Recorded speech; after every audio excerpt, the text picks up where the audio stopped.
Welcome to the Leaders in Payments podcast, where we talk to C-level leaders from across the payments landscape. We'll be discussing the products and services that impact the payment space today, as well as trends and predictions for the future of payments. We will also hear stories from our guests about their journeys to the top. We're the largest platform in the world in terms of both on the connecting merchants to FIs and providing the end-to-end dispute resolution. We're the only company that has this as our core competency, and we're completely agnostic. So that's definitely a competitive advantage. And the fact that we operate international and network agnostic is not a small feat.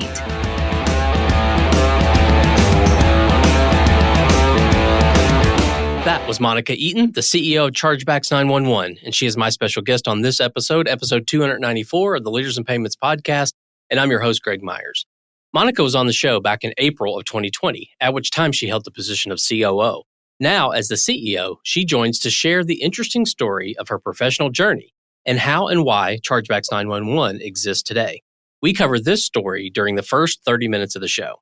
During the second half of the show, we talk a lot about innovation, as well as what Chargebacks911 does and what makes it different and unique in the market today. We've got a great episode ahead, so let's get started.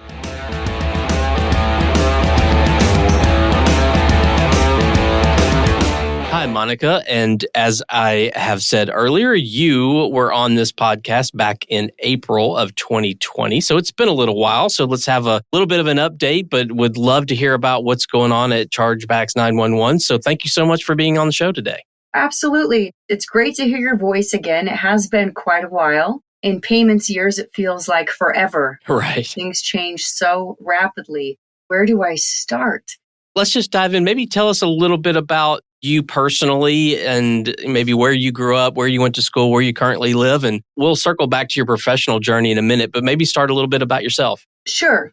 The version of the story that I've decided I like the most is instead I work around all these people in payments like yourselves, people that are veterans for 20 plus years. And I accidentally fell into payments, which is also a fascinating story, like many. But if I really think about where this really started, I'll tell you, I have an even more interesting story. I grew up, and we're probably similar age. So I grew up when there was Little House on the Prairie. There was Laura Ingalls, and I can't even remember a character named Nellie. And there was this whole general store where one of the characters actually lived. Their family lived in the store. You watch that and think, this was just a television series, and it never really happened. But I'll tell you what, this was my first exposure into payments. I literally grew up in a store just like that in the middle of nowhere in Idaho, this tiny, tiny little town called Howe, Idaho. And we lived in the back of the store. As a result, I can say, I've been around payments for my whole life. So there, I learned how to manage sales. We had all sorts of payment methods. We had store credit. We had a gas station and a farm, and had definitely a humble upbringing in some respects. But it gave me an appreciation of money, how money is made, taught me the importance of work ethic. I think at the time, I thought it was called slave labor. My parents called it chores. But the world has definitely changed since then. But I probably started to develop my love for business and building things at a very young age. Great. Thanks for sharing that story. Certainly don't think we've talked about Little House on the Prairie in my previous 290 some episodes. We need to bring something different and more entertaining. Sometimes This topic, especially when you're talking about chargebacks, it's a pretty dry, mundane subject for most. But yeah, from there, I stumbled into technology by accident. We moved around a bit, and where I lived, I drove an hour to school. We had literally the classic one-room school. I had homeschool for a while. I moved to different schools. There wasn't a lot of selection, and there were new schools being built in different areas. Going into different schools, especially mid-year, one of the challenges that you have as a new student, especially in high school, is there's usually a very low selection of fun electives. And I got stuck at the time. I thought my life is over. I'm stuck with taking these coding classes and wood shopping and architecture, all this stuff that boys took that I never wanted to take. I really wanted to be a fashion designer. And I liked economics, sewing, all the things that you would think traditionally, this is what women would like to do. That's what I wanted to do. So I was forced to take these classes. They were the only options. And I discovered that I actually had an aptitude for, I love math. And I actually found I really enjoyed working with computers. In fact, I loved it. Coding, and at the time we could make these video games, and I won all these contests at the school because it was like this passion that I would wake up in the middle of the night and I just couldn't wait to figure out some new cool thing that I could have in my video game. I got done with that class. I thought, I'm not going to go into programming or anything like that. But I thought, I think I would really enjoy studying art and architecture. And it makes sense. It's math, it's numbers, but you're building something and it's creative. Not quite fashion, but a little bit like that. From there, I went to college. I studied at University of Idaho in Moscow. Super cold. Studied there for a little while and got a job as an interior designer, and quickly discovered I had just one of the most amazing, pivotal opportunities in my life. We always talk about how much of an effect a great mentor can make. And this guy, Blair Rigby, was the owner of this interior design business. And I was absolutely, I wanted this job. Of course, I was going to college, but I didn't want to wait to get a degree. I just wanted to do what I loved sooner than later. So he was interviewing for interns that were already graduates.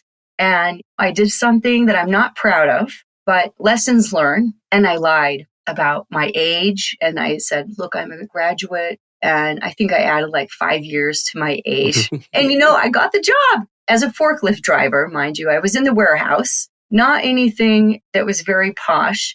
But after a couple months, first and foremost, any job that I've ever had, this is a lesson that I learned early on. I think there's a theory that you should just do what you love. And I think I believe in something a little bit different, in which case, I think whatever you're doing, you can actually make that into your love. Mm-hmm. And that's kind of how I approach life and the things that I do.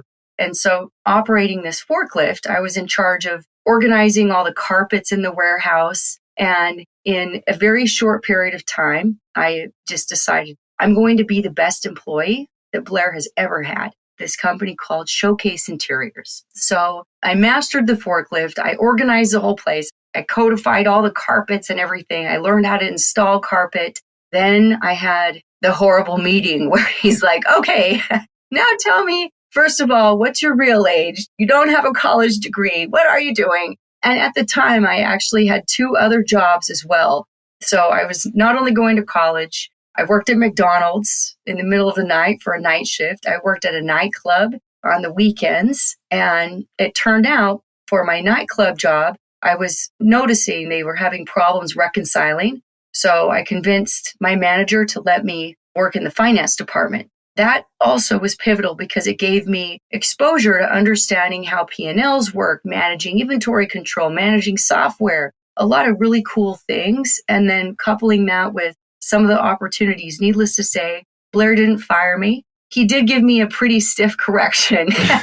And that really stayed with me. And as a result, working at that company, I had tremendous opportunity and quickly delved into just exploring all the different things there are in a business. I think one of the best experiences that anybody can have is joining, a smaller company where you can really develop rich relationships and have an unlimited potential to grow. And that's what I was given. And from there, things just expanded.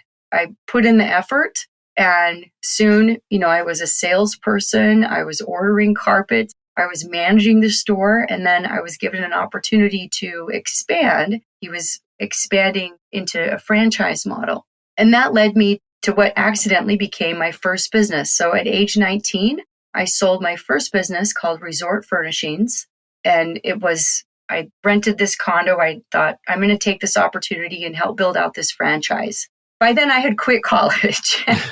I thought I would go back. We all do. We always think we're going to go back and finish at some point. But I was chasing opportunities, and you know what? I was having so much fun. And I never really thought about the money I was making. I just constantly was raising the bar to see just how much I could learn, and was really just enjoying all the opportunities and the experiences to just consume and absorb. And resort furnishings was an idea that was crafted after I moved to this ski resort area, rented a condo, and had to furnish the condo. And of course, the reason why I rented the condo is because I had this interior design business. And so I made commission. And what a better way to get that developer to buy all the products from me? Like, I needed to be central. This was the main development of the whole community. So I wanted to make sure that I was relevant and that I was connecting with the right people. And there was a lot of building that was going on, all these different income properties. And of course, they needed carpet, paint, all the things that I sold. So I rent this condo with this vision. This is how I'm going to get this client, and furnish the condo, and then realize all the people that buy in a ski resort town, none of them really live there. This is a second or third, maybe their 10th home. Mm-hmm. And they all have one problem to solve, which is they all have to buy furniture. So they get their mortgage to finance the condominium or the chateau, and then they have to handle all the furniture. So I took the opportunity to kind of guide a lot of the new buyers. You can look at my condo, you can get some advice, and had one woman that trusted me. I don't know why, but she said, Monica, how about this? I'm going to give you my credit card, and then can you order all my furniture, do everything for me, and put everything together, and then I'll pay you 10% over what the amount is. And so I did that. She was super happy. And then I did that again and again and again. Then I thought, you know what? Actually, I'm going to track down where this furniture is made and buy it myself. So one of the things, it was also super helpful, is growing up in this tiny little town, we were mostly surrounded by Hispanic populations. And so from an early age, I spoke Spanish. Today, I haven't practiced. I can understand a little bit. I definitely can't speak fluent. But at the time, I had still retained a little bit of that knowledge. And after finding that all this furniture was being ordered from Mexico and Costa Rica, I figured out, what would it take if I shipped a container here? And now I'm making a huge margin. So started this little furniture business on the side, called it Resort Furnishings, and then ended up meeting with realtors in the area, and one thing led to another. And then I had the banks were adding my furniture packs. I created versions of these packs so that it could be automated. I hired a couple of employees, and in a very short time, I was selling the interior design stuff and had this furniture company. And then I was offered to sell that company for $76,000. This is a great story because it just shows you how naive I was. I was probably making around $30,000 a month, but I actually didn't even care. I wasn't even paying attention. I didn't even check my bank account. I was just working like mad. I don't think I even celebrated Christmas. I was like obsessed with this. And I just wanted to succeed. And the most fulfilling thing was helping people and solving problems. So 76 grand to me was like, wow, that's more money than I ever have had. Done. I didn't even think twice. And fortunately, the group that I sold this to was another great set of mentors, very wealthy individuals that owned this development company. And as a result, they gave me an interest in other things that they were doing. And I was definitely the youngest, also the only woman. And so it was almost like I got added to the board in some ways. I got to attend board meetings with different banks, getting funding, facilities, understanding how development works in construction. And sure enough, where you find wealthy individuals, you also discover that they have a lot of other investments. They're pretty diversified. From there, I had opportunities to get involved in rental car franchises and marketing and all sorts of different, it sounds bizarre because they're such different businesses, but each one, it kind of needed the same thing. Here's an idea, or here's this startup. We need someone that is now going to come in, figure out what's needed to get to the next level, build a team, and really get this going. And that's something that I loved doing. And it was actually getting involved in that arena where I was looking at how to create more automation and scale in marketing, in rental car companies, even creating service programs for these different businesses that these investors had, that I started to really delve into statistics, because I'm a numbers person at heart. I love creative stuff for sure. But at the end of the day, I love math and I love business because it's just black and white. You can get to the conclusion as long as you don't give up. You're going to figure out how you can get the right result. You have the guiding principles from the business, and it's really just an easy solution. And it's constant trial and error and constant learning, and it's very exciting. So technology just made sense. So I started learning how to build websites, delving into, at the time it was Access and Cold Fusion, really, really old stuff. But I tracked how I grew. I tracked everything with statistics. I probably was a bad manager because I managed everyone with statistics. I didn't have a whole lot of time, but I always believed in owner mentality. And I would try to find people that had just as much owner mentality that I had. They were passionate, they were hardworking, and they wanted to learn. And then I managed everything with statistics. And when you are crunching numbers across the board and looking at all these different things, then you discover that every single business, technology applied in the right way really creates a great environment for scale. And it's easy. It's like a building block that you continue to build upon. As long as you can measure something, you can grow it, and then you can refine it. And it's really just about, let's figure out what we need to measure and then be able to tweak that. Long story short, after a few years working in some of these various opportunities, I sunk my teeth into a technology that was connecting call centers. This is when VoIP started out in the early 2000s.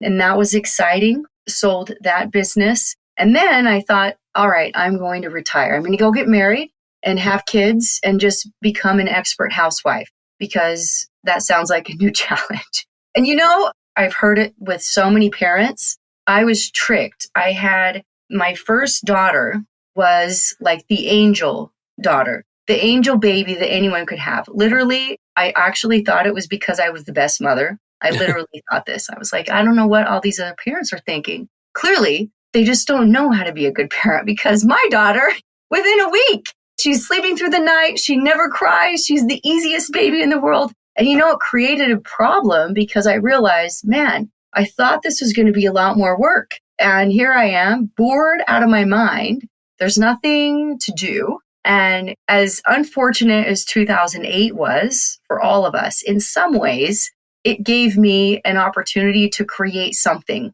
because my daughter was born in 2007. So by 2008, I thought, I'm just going to start something on the side. It's 2008. We have a crisis everywhere. And so I started out with this little website and thought, I'm going to figure out how to create a marketplace online.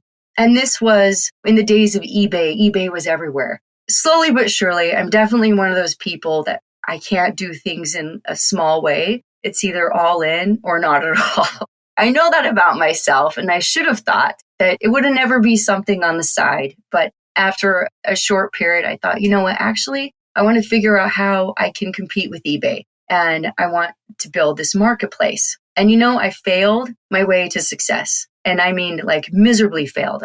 Going from a very predictable, static statistics, mentality, technology. I had a lot of experience in traditional ad mediums. Everything traditional, everything completely static. You're always looking at historical data, and it's very constant.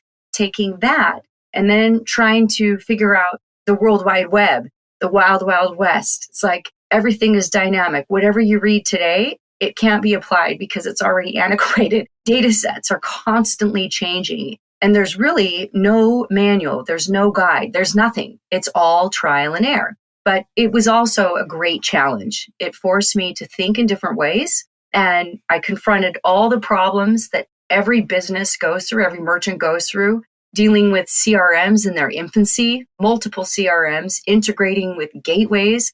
And I found my sweet spot was kind of like the as seen on TV, taking the celebrity endorsed types of products and selling them internationally. because, of course, there wasn't a huge market internationally. This was when things were just starting to take off with the internet, and everybody wanted American products. And of course, exchange rates in the UK were off the charts, so I could hedge that. And just when I got to where, I think now we can get the champagne out, celebrate success, I started getting this little pesky issue called a chargeback.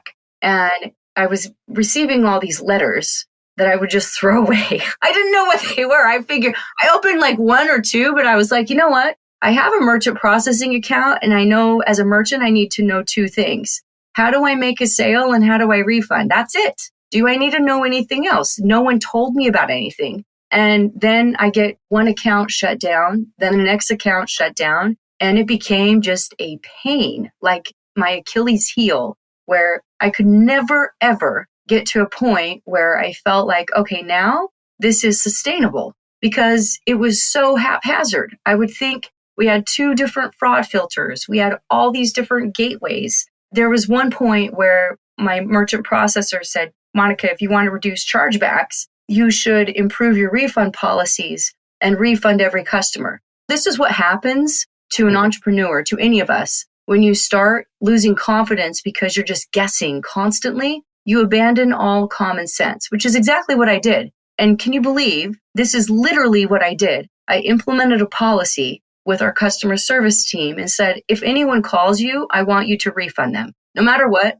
I want all refunds. And that actually didn't even touch the chargebacks. All it did is create more of a revenue loss, more of a cash flow problem. So push came to shove. I hired consultants. I hired everybody, right? And this was also at the time when you go online, literally, if I typed in the word chargeback, you couldn't find anything. There was no such thing as public documentation. In fact, it was a taboo subject. So much so that if I would talk to my account manager, they would say things like issuer, acquire. I had no idea what any of these terms mean, and I would just nod along because I was afraid of looking stupid. And then I would say, well, who's in charge of chargebacks? Oh, it's risk management. But don't talk to risk. Do not talk to them. Do not say the word. Do not say the C word ever on any call. It was this horrible taboo, this horrible fear that actually I couldn't confront. I wasn't confronting it. So it was debilitating. And it's one of those stories where push really comes to shove. We got to the point, and I had convinced my husband at the time to literally drain his 401k. I had now gone through, this is what an exciting, nice business to, we are getting eaten alive by chargebacks everywhere. I don't know how to solve it. So we had nearly nothing in our bank accounts. I said, and maybe it's my ego or just wanting to solve a problem, but I think some of us are just born with that insatiable appetite, that gene.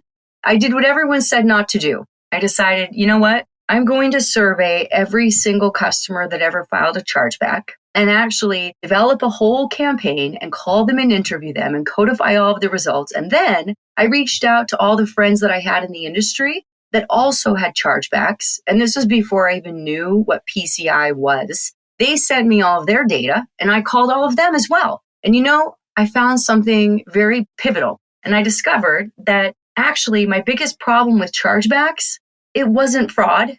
I had an affiliate fraud problem. Like I definitely had no idea what was going on with these miraculous affiliate networks that I hired. In addition, the majority of these customers actually never called us. So I had all sorts of issues. The good news was I was my own worst enemy, so I could fix it. I had fulfillment issues where packages that my fulfillment company was shipping, they were getting held in customs. I had a fax number that was showing as a credit card descriptor. I didn't even know what the word descriptor meant. So no one was calling because nobody knew how to call us. And then I traced this all down and finally contacted, at the time, I think Barclays was the first, but there's a huge issuer, right, in the UK. And I saw, wow, the majority of these customers look like they're now coming from this one bank. This was before Ethica, before Verify, like way before any of this. And as a merchant, literally just now I'm in survival mode, just applying common sense logic. Without knowing any constraints, I tracked down the manager of this bank and then developed a relationship because it made sense. And every single day I would receive a spreadsheet, believe it or not, with full credit card numbers from the bank to my personal email. Like we would go back and forth so that I could resolve all of these chargebacks. Then I did it with 2 other banks. It was almost like alerts before alerts even existed. And finally, I read everything on chargebacks. First, I learned all the definitions. I probably read 2,000 pages, and I probably read those 2,000 pages probably 5 times because it was like getting a law degree because you have to learn an entirely different language. I discovered how chargebacks are actually calculated. I got into lots of arguments with banks because I discovered actually they don't know what they're doing. I learned about all the rules. I learned that I had rights to defend myself. I learned about how to create a better customer experience. And we ended up codifying 106 different things that we could check for in order to predict the propensity for chargebacks. Little things like you wouldn't even think of, like the zip code. And if a zip code is in a rural area, it has a higher propensity of a chargeback because a shipment will invariably be delayed. Little things like that, demographics, all sorts of stuff. And codified all of that, built out our processes, and saved the business. And something amazing happened. I started getting phone calls from, first I got processors that shut down my accounts that had money on hold, called me to release my funds and actually give me more processing facilities. So that was impressive. I thought I died and went to heaven. And then I started getting referrals from merchant processors. And I'm thinking, this is a massive industry. I'm the only idiot that could possibly do business online that doesn't already have a perfect solution for chargebacks.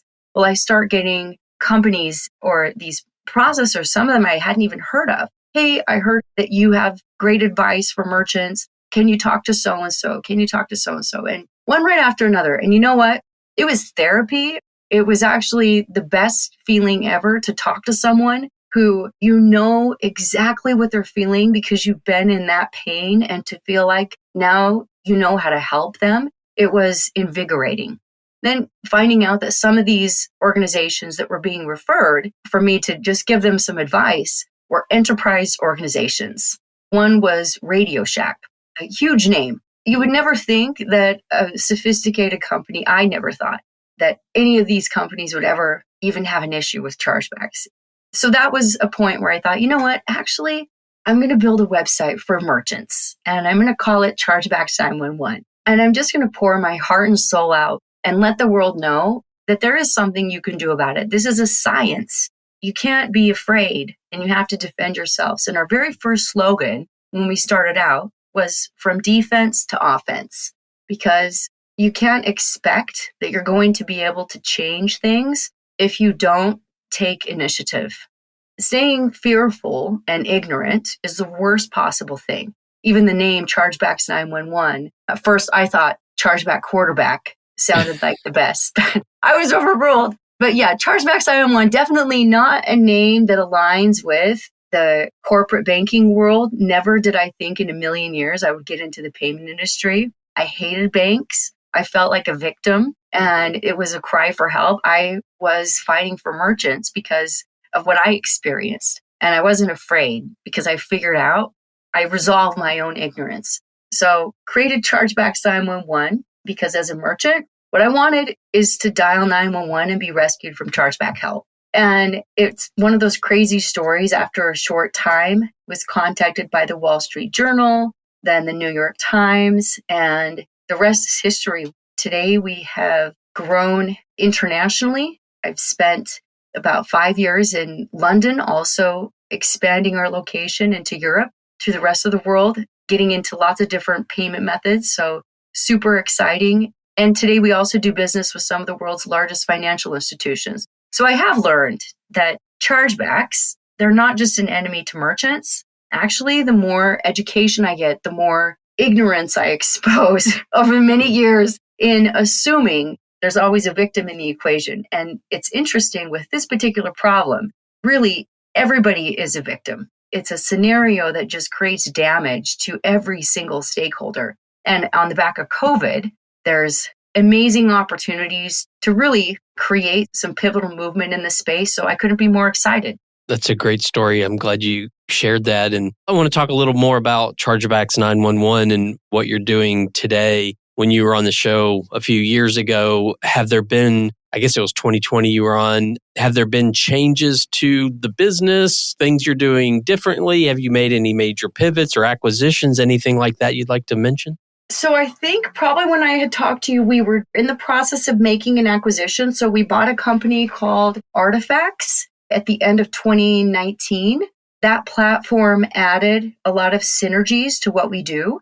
So we provide onboarding solutions, payout and reconciliation, and some reporting tools that can be provided to PayFacs. Really, if you look at our core business is in chargebacks, but what we realized in kind of going upstream and serving financial institutions, the chargeback data actually intersects with so many different areas in a business that it became really relevant. We want something that allows us to offer modular, quick fix solutions that help speed up that integration process and really unify the data. So everything we have today is microservices. So that's continued. We probably refactor things every 2 years. So like any SaaS provider, always on a path of change. I'd say for changes in the environment, the thing that I've noticed most, here's the crazy thing. I had predicted maybe 5 years back, even when they announced VCR, all these initiatives to help reduce chargebacks.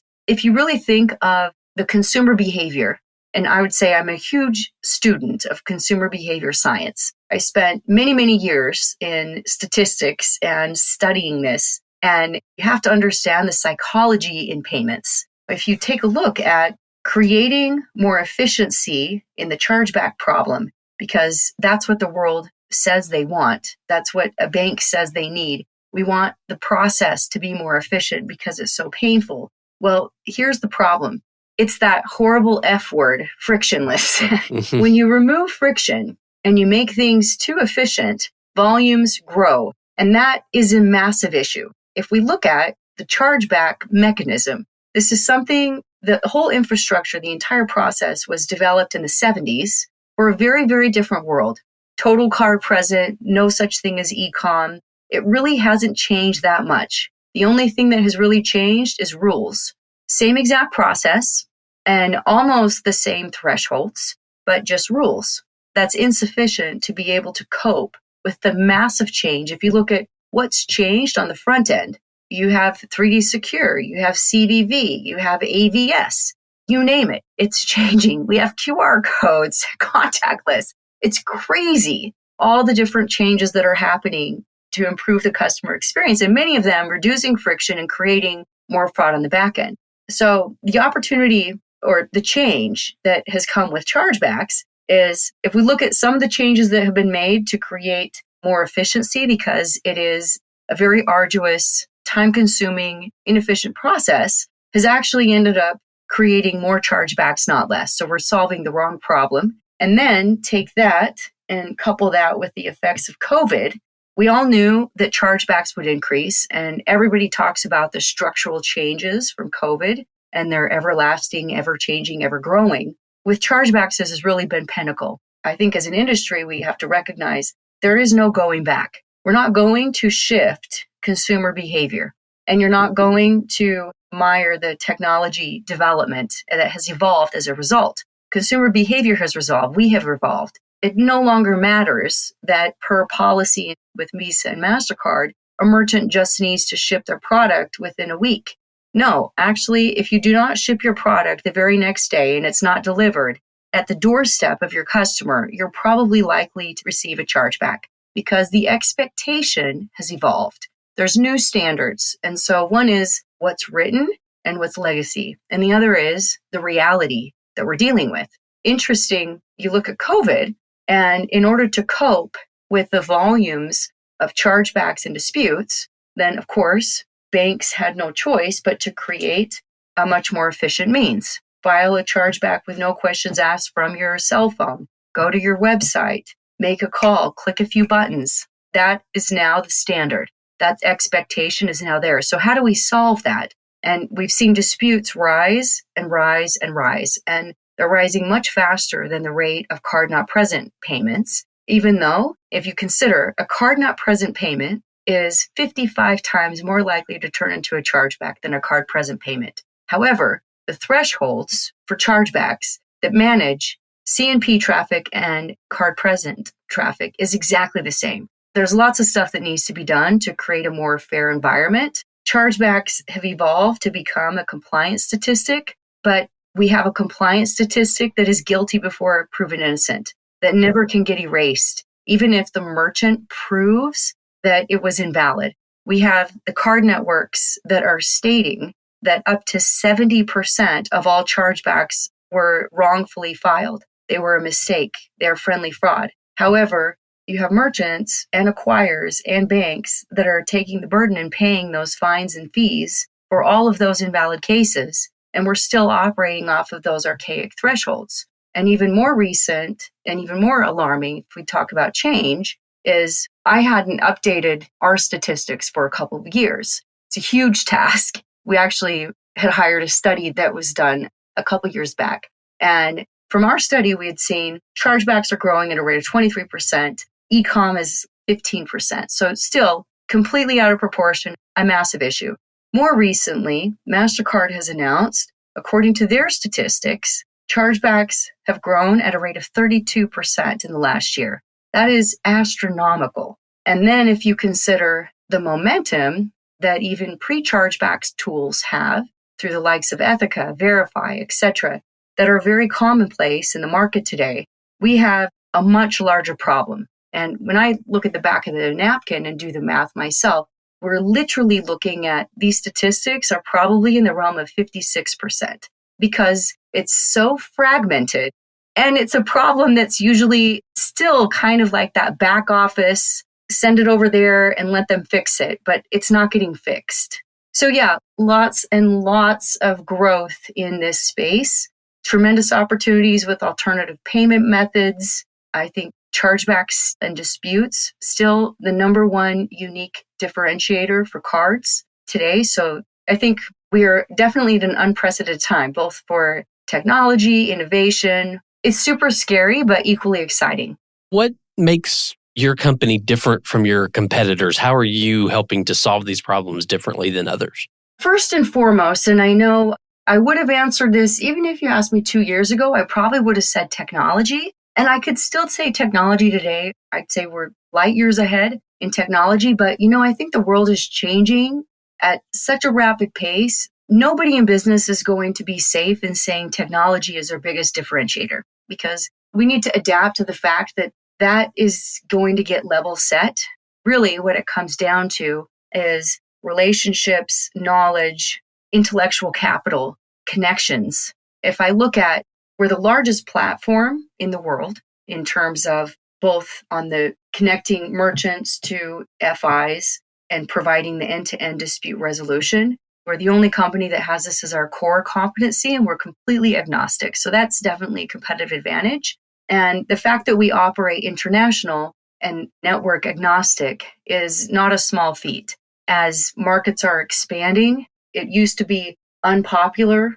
We would get criticized a bit. Why are you investing into South Africa? It's such a tiny little market. What are you doing in Korea? There's less and less boundaries, and the world is trading at such a rapid pace that I think that's also given us a great advantage, is that we are massively growing in all different regions, the APAC region, Latin America. Of course, we have our headquarters in Europe likewise. But I think each of these, it's not good enough. I started a business in India 20 years ago, spent a lot of time there. And I will tell you, there is a massive, massive difference in acquiring a company in another country and considering that that's going to operate and integrate versus actually having boots on the ground and being there from the ground up.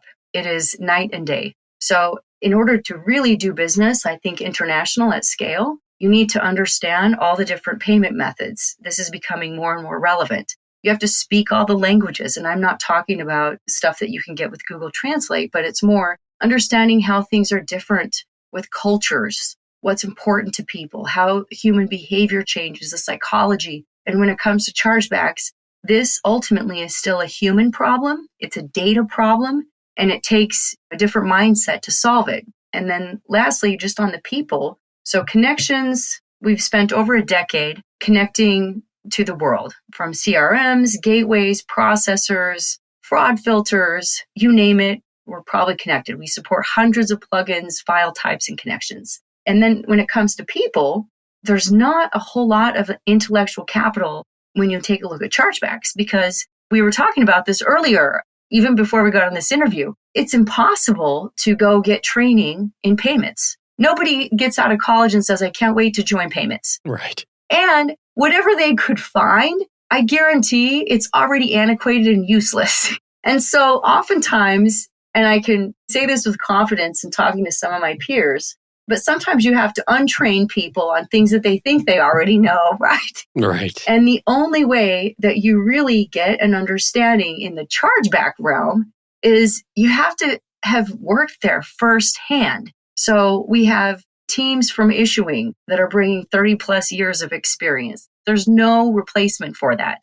Acquiring, likewise. Merchants, likewise. Firsthand experience in every single one of those avenues. In order to solve chargebacks, it really is not a secret sauce. But you need all the data, and you need to understand what that data means, and you need to know how that data interacts. And that's where it becomes a complicated problem, because there's a lot of people that can get access to data, but they don't have all of the data. There's a lot that can get the data, but if you don't know what it means, there's no standards. I mean, as you know, you look from one bank to the next. What someone determines a fraud case is going to be determined by different rules somewhere else. What someone determines a win is going to be considered loss somewhere else. There is not any standards, and it's so fragmented that learning that language is not something that you can buy your way into. It's humbling for me, and I've been here from the very start. I learned something new, and I am schooled by our team at least once a week. Our motto now is challenge the status quo, and it has been for the last few years for a good reason, because I have to continuously remind myself, you know what? We still don't know enough. We have to continue to challenge the way that we think about how to solve a problem. And it's one of the most challenging things in payments, because everybody in payments, and I can say this for myself as well, we look at solving a problem and most of us say, this is what I want done. I want to solve this problem. I want these 10 steps automated. I want these 10 steps to take me 5 seconds. That is innovation. No, that's not innovation. Innovation is you don't need those 10 steps at all. You need one different step. That is real innovation. And that takes a lot of understanding. That takes deep knowledge. And it takes guts to actually be willing to exercise all those different models to figure out how you can achieve something better. And passion. I think last but not least, you can have great teams and great talent, but I think we've done an incredible job, and I have to give credit to my whole team. It's definitely not me. I take credit for them all the time. But they are the most passionate team that constantly inspire me to come to work every single day. I dream about chargebacks. They're there as well. So we care about solving a problem and adding value and changing the world. As funny as it seems, just with chargebacks and disputes, those are things that definitely, I think, make us unique and allow us to add a bit more value. Well, one final question. Where do you see the payments industry heading in the next, say, 3 to 5 years? Man, the payments industry as a whole, talk about roles getting blurred, right? Right. It seems like every merchant is becoming an FI. I think we're going to go through a bit of a bubble, to tell you the truth. I think it seems like we're kind of going through this phase where everybody's looking at how green the grass is and how they can cut costs and they can do things this other way, whether they're going to become a PayFac, they're going to become their own issuer, they're going to get into payments. This is like the new exciting place to be. And it's fintech, it's exciting. But I think the UK has kind of done a great job on this, right? They've come up with one of the most challenging set of regulations and rules, kind of ironic because it's almost like it's no set of regulations rules. So they call this consumer duty. And effectively, the reason why it's so challenging is because they've recognized we have no control over what's going on in payments. And actually, whatever we put in place to help regulate and create policies, we just don't even know if it's going to be relevant because things are moving at such a rapid pace. So we're going to institute this consumer duty policy, in which case cardholders are consumers and merchants are consumers. And so if you serve either, then you need to create your own policies, your own protocols. What are you measuring to ensure that you have KYC, that you're being compliant, and that you're improving the customer experience? And really, it's like, okay, take the whole problem and then throw it back at the industry and say, you guys are the experts. Tell me how you need to do it. And now that's the new regulation. So it's frightful, but I think we're going to definitely, there will be lots of change in regulation, in privacy, open banking. I think for a while, we've seen the rest of the world has a tendency to move in the footsteps of the US. But in payments, I think we're going to see the US starts to move in the footsteps of what's going on in Europe. There's a lot of movement around all the different alternative payment methods. I mean, we're seeing BNPL start to take shape.